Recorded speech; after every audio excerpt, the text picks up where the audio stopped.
Good morning, everyone. How are you all? Hope you all are fine at your place and are studying well.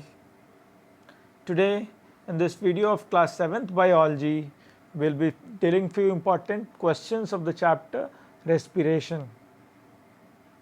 But before starting those questions, let us go through the important topics or recap the topic of the chapter respiration. Now when we started the chapter respiration, पहला topic जो हम लोगों ने पढ़ा था वो था respiration. और रेस्पिरेशन क्या था? Taking in of air, reach in oxygen and then oxidation of food to release energy. यानी वो हवा जो ऑक्सीजन रिच हो उसको बाहर के एटमॉस्फेयर से इनहेल करने के प्रोसेस, और साथ ही साथ उस एयर को यूज़ करके फूड को ऑक्सीडाइज करना और वहाँ से एनर्जी को प्राप्त करने के प्रोसेस को क्या बोलते हैं हम लोग? रेस्पिरेशन बोलते हैं. यहाँ एक टर्म आया ऑक्सीडेशन. ऑक्सीडेशन जनरल टर्म्स में मतलब होता है एडिशन ऑफ ऑक्सीजन. यहाँ हम लोगों ने क्या पढ़ा? ऑक्सीडेशन का मतलब ऑक्सीजन का यूज करके फूड को ब्रेक डाउन करना और एनर्जी रिलीज करने के प्रोसेस को हम क्या बोलते हैं? ऑक्सीडेशन. क्लियर?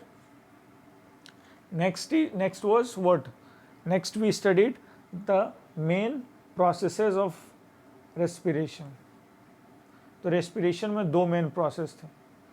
फर्स्ट था एक्सटर्नल रेस्पिरेशन जिसे हम लोग ब्रीदिंग बोलते हैं. ठीक है. And here what happened? Breathing या इंटरनल एक्सटर्नल रेस्पिरेशन में क्या होता है? We take in air rich in oxygen and give out air rich in carbon dioxide.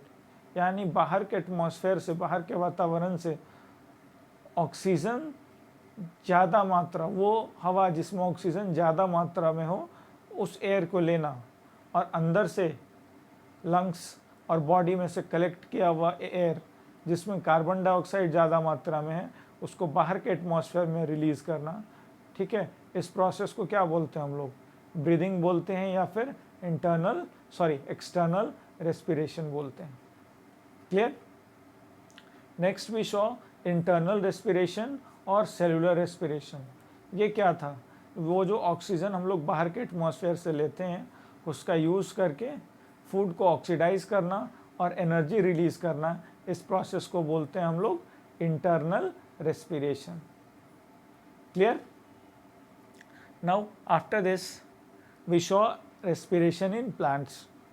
वहाँ हम लोगों ने देखा how exchange of gases to occurred through stomata, roots and lenticels of stem. After that we saw various organs that were involved in respiration, like for fishes gills are there, okay, for human being lungs is there, for grasshopper trachea or aspiracles are there, ठीक है. For earthworm moist skin is there, for amoeba thick outer covering, okay, their outer covering is present out there. तो ये सब क्या थे? these are the organ that helps in gaseous exchange. इसके बाद हम लोगों ने देखा था रेस्पिरेशन इन ह्यूमन बीइंग. कौन कौन से ऑर्गन्स थे इसमें?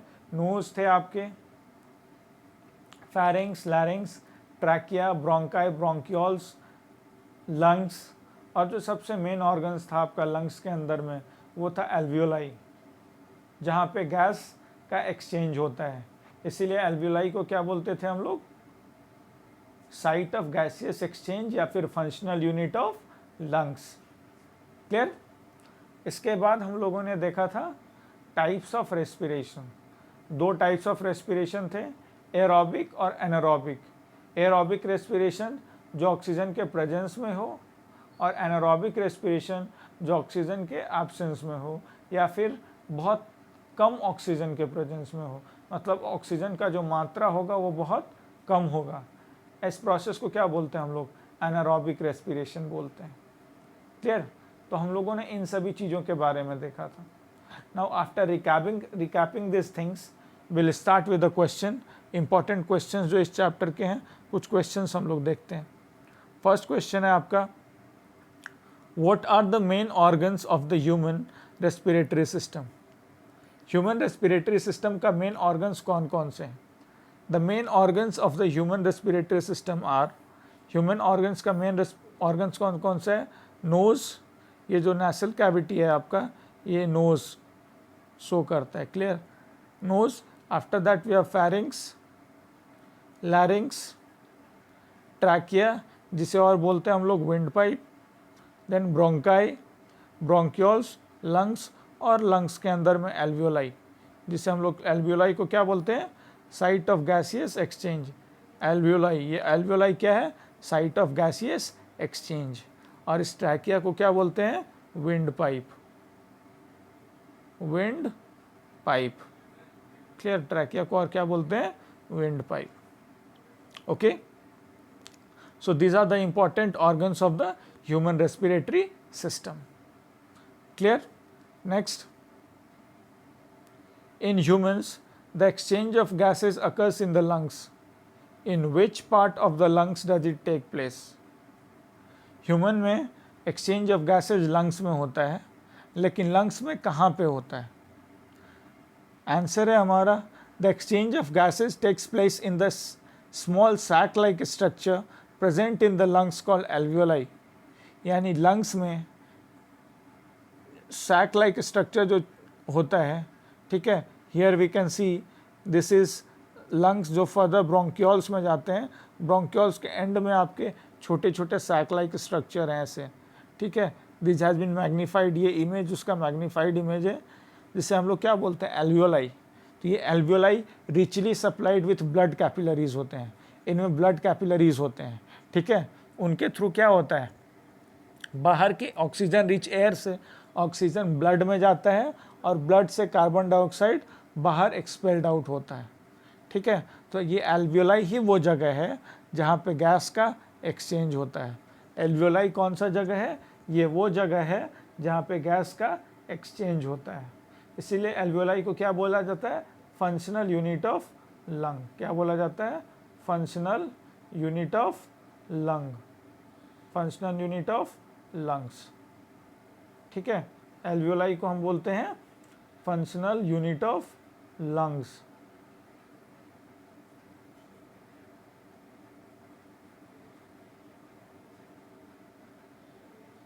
Clear? Next question, what process occurs during cellular respiration? क्या प्रोसेस होता है सेलुलर रेस्पिरेशन के दौरान? कौन सा प्रोसेस होता है? क्या होता है सेलुलर रेस्पिरेशन के दौरान? आंसर है, during cellular respiration the sugar molecules in food are oxidised to form carbon dioxide and water and energy is given out. तो सेलुलर रेस्पिरेशन में जो ग्लूकोज मॉलिक्यूल्स होते हैं, शुगर मॉलिक्यूल्स जो होते हैं, वो ऑक्सीजन के प्रेजेंस में किस किस चीज़ में टूटते हैं? कार्बन डाइऑक्साइड, वाटर और एनर्जी, ये तीन चीज़ में टूटते हैं। तो ये ग्लूकोज जो हुआ, ये हुआ आपका ग्लूकोज, ये 6O2 बैलेंस्ड इक्वेशन है, ये आपके लिए हमने बैलेंस्ड इक्वेशन यहाँ रखा है। तो क्या है? 6O2 ऑक्सीजन के प्रेजेंस में 6CO2 plus 6H2O plus ATP। ATP क्या है? ATP में एनर्जी मिलता है हमें, ठीक है। तो सेलुलर रेस्पिरेशन में क्या होता है? जो शुगर मॉलिक्यूल्स होते हैं वो कार्बन डाइऑक्साइड, वाटर और एनर्जी में ब्रेक करते हैं। Clear? Next question, give the name of the respiratory organs in the following organisms. इन जो ऑर्गेनिजम्स हैं इनमें रेस्पिरेटरी ऑर्गन कौन सा है? A human being, human being में कौन सा है? लंग्स। फिशेस, फिशेस में कौन सा है? गिल्स। और अर्थवॉर्म्स, अर्थवॉर्म्स में कौन सा है? Moist skin. The respiratory organs in organisms are, human being में लंग्स, फिशेस में गिल्स और अर्थवॉर्म में moist skin. Clear? And at last we have state differences between inhalation and exhalation. Inhalation क्या है? टेकिंग इन ऑफ एयर, बाहर से air अंदर लेना, इस प्रोसेस को क्या बोलते हैं? इनहेलेशन। और अंदर से एयर को बाहर रिलीज करना, इसको क्या बोलते हैं? एक्सहेलेशन, ठीक है। तो इनहेलेशन और एक्सहेलेशन में अंतर बताना है। So first point is diaphragm flattens. Normally diaphragm कुछ इस तरह से रहता है, ऐसे, इस शेप में, लेकिन जब हम एयर इनहेल करते हैं तो ये कुछ इस तरह हो जाता है, तो इसे क्या बोलते हैं, flattening of diaphragm. Intercostal muscles contract, rib cage moves upward and outward. ये जो रिब केज हैं ये बाहर ऐसे मूव करते हैं, अपवर्ड एंड आउटवर्ड, तो कुछ ऐसा हो जाएगा फिर आपका। Volume of thoracic cavity increases, पहले ये थोरैसिक कैविटी कुछ यूं था, अब ये अपवर्ड एंड आउटवर्ड जाने के बाद ऐसा हो गया।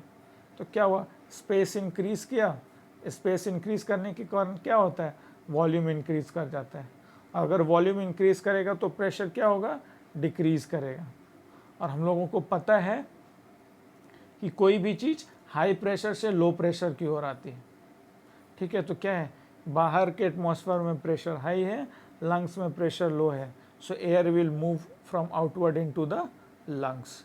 और इसी प्रोसेस को हम क्या बोलते हैं, को बोलते हैं हम inhalation. Clear.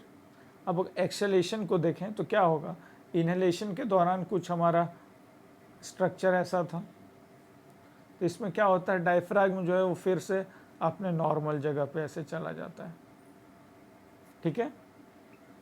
Rib cage moves inward and outward, और ये जो ऐसा जो डायफ्राग्म पहले था वो ये रिब केज जो ऐसे थे हमारे, ऐसे आउटवर्ड थे, ये रिब केज अब क्या करते हैं, अपने ओरिजिनल पोजीशन पे बैक मूव कर जाते हैं। इनके कारण क्या होता है, volume of thoracic cavity decreases, thoracic cavity का वॉल्यूम डिक्रीज कर जाता है। अगर वॉल्यूम डिक्रीज किया, स्पेस कम हुआ, मतलब क्या हुआ, प्रेशर इंक्रीजेस, प्रेशर बढ़ जाता है।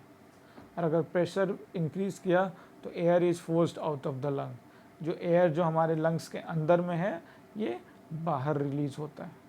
इस प्रोसेस को क्या बोलते हैं हम लोग, एक्सहेलेशन बोलते हैं। Clear. So this are the point of difference between inhalation and exhalation. Okay, that's all for today in this video. Thank you. Stay home, stay safe, and keep studying.